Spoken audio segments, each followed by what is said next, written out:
Let's prepare chicken curry. ఫ్రెష్గా shop నుంచి తెచ్చిన చికెన్ని ముందుగా బాగా నీట్గా కడగాలి. అందులో కొంచెం సాల్ట్ వేసి కొంచెం సేపు నానబెట్టి కడగాలి. ఇలా చేయడం వల్ల పీసెస్ స్మెల్ రాకుండా ఇంకా సాఫ్ట్గా అవుతాయి. ఇప్పుడు ఆనియన్స్ చాప్ చేసుకోండి. ప్యాన్లో ఆయిల్ వేసి అందులో చాప్ చేసుకున్న ఆనియన్స్ వేయండి. ఆనియన్స్ లైట్ గోల్డెన్ కలర్ వచ్చే వరకు ఫ్రై చేయాలి. కలర్ చేంజ్ అయ్యాక ఫ్రెష్గా చేసిన అల్లం వెల్లుల్లి పేస్ట్ యాడ్ చేయాలి. ఆయిల్లో అల్లం వెల్లుల్లి పేస్ట్ పచ్చి వాసన పోయేంత వరకు ఫ్రై చేయండి. ఇప్పుడు కడిగి పెట్టుకున్న చికెన్ యాడ్ చేయండి. కొంచెం సాల్ట్ ఇప్పుడే వేయండి. ఇలా చేస్తే చికెన్ ఫాస్ట్గా కుక్ అవుతుంది. బాగా కలుపుకొని కొంచెం కుక్ అయ్యాక పసుపు, సరిపడా కారం, ఉప్పు వేసుకోవాలి. మేమైతే దొడ్డుప్పు యూస్ చేస్తున్నాం, హెల్త్కి మంచిదని.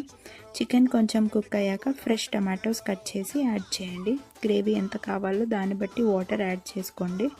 లిడ్ పెట్టుకొని మంచిగా కుక్ అయ్యాక లాస్ట్లో ధనియాల పొడి, గరం మసాలా యాడ్ చేసి కలుపుకోండి. ఫైనల్ టచ్ ఫ్రెష్ కొత్తిమీర స్ప్రింకిల్ చేసి వేడిగా ప్లేట్లో సర్వ్ చేసుకోండి.